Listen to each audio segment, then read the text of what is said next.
Hello friends, welcome back to my channel. তো বন্ধুরা, এখন আমরা কেউ বলে বিপ্লবী কেউ বলে ডাকাতের আরো একটা এক্সক্লুসিভ আপডেট নিয়ে কথা বলবো। রিসেন্ট টাইমে এই ছবির কিছু ছোট ছোট আপডেট উঠে আসছে, তার মধ্যে এটাও একটা ধামাকাদার আপডেট বলতে পারো। আমাদের ইন্ডাস্ট্রিতে এটা আমরা দেখেছি, একদমই বাস্তব কথা, তোমরা মানো আর নাই মানো, আমাদের ইন্ডাস্ট্রিতে সুপারস্টার জি যখনই কোনো প্রজেক্ট আনে, যখনই কোনো সিনেমা আনে, তার মধ্যে কিন্তু একটা ইউনিক ব্যাপার থাকে। ঠিক আছে, কখনো কখনো সেটা ওয়ার্ক করে না, বা তার চয়েস, স্ক্রিপ্ট চয়েস হয়তো ভুল হয়ে থাকে, এটা সবার ক্ষেত্রেই হয়। বাট বেশিরভাগ ছবির ক্ষেত্রে আমরা দেখেছি তার মধ্যে একটা ইউনিক ব্যাপার থাকে, একটা এক্সক্লুসিভ ব্যাপার থাকে, একটা অন্যরকম ব্যাপার থাকে। লাস্ট কয়েক বছর যদি আমরা তার প্রজেক্ট নিয়ে দেখি, যেরকম চেঙ্গিস, ফার্স্ট ছবি যেটা আমাদের বাংলা থেকে প্যান ইন্ডিয়াতে মুক্তি পেয়েছিল, চেঙ্গিস ছবিটা। তারপর বুমেরাং, প্রথম বাংলা ছবিতে রোবটের ইউজ, এবং সেটা কোনো রকম সিজি নয়, ভিএফএক্স নয়, রিয়েল রোবট। ঠিক আছে, একটা ব্যয়বহুল ছবি ছিল।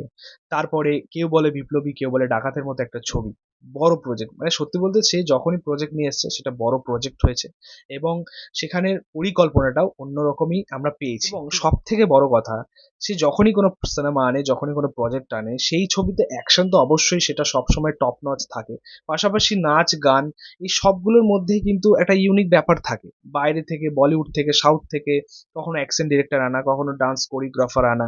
তো সবসময় কিন্তু দেখেছি একটা ভালো কিছু করার চেষ্টা, মানে বাংলা ছবিকে উচ্চ স্তরে নিয়ে যাওয়ার একটা চেষ্টা সবসময় কিন্তু আমরা দেখেছি। ঠিক আছে, বুমেরাং ছবিতে আরো একটা ইউনিক ব্যাপার ছিল, সেই ছবিতে প্রথমবার সিনেবোট ক্যামেরার ইউজ ছিল আর কি।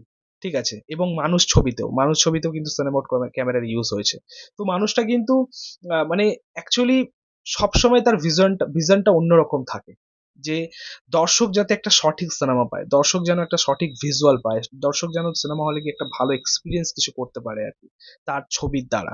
তো সেরকমই কিন্তু তার থট প্রসেস সবসময় থাকে। তোমাদেরকে বলে রাখি যে কেউ বলে বিপ্লবী কেউ বলে ডাকাত, এই ছবিতেও কিন্তু উন্নত মানের টেকনোলজিস ইউজ করা হচ্ছে। সিনেবটের পরে জিদ্দা আবারও বাংলা সিনেমাতে নতুন ক্যামেরা ইন্ট্রোডিউস করছেন, যার নাম হচ্ছে ফ্যান্টম, একটা হাই স্পিড ক্যামেরা।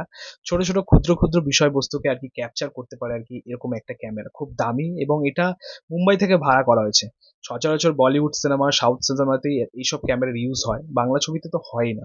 প্রথমবার বাংলা ছবিতে হচ্ছে, এবং সেটা জিদ্দার হাত ধরে।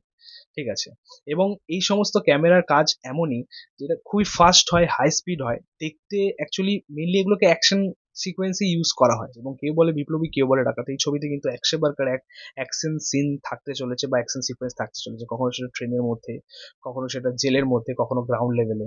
তো অনেক অ্যাকশন থাকবে, তো সেখানে এই ক্যামেরা ইউজ হবে।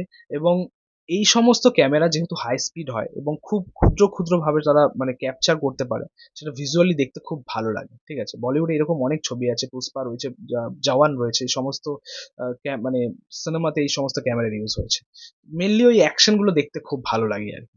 তো যাই হোক, এরকম প্রথমবার এরকম একটা ক্যামেরা ইউজ করছেন আমাদের চিন্তা, দেখা যাক এবার অ্যাকশনের কাজটা কেমন হয়। এই ছিল এক্সক্লুসিভ আপডেটটা, তোমাদের মতামত, রিয়াকশন অবশ্যই কমেন্টে জানিও।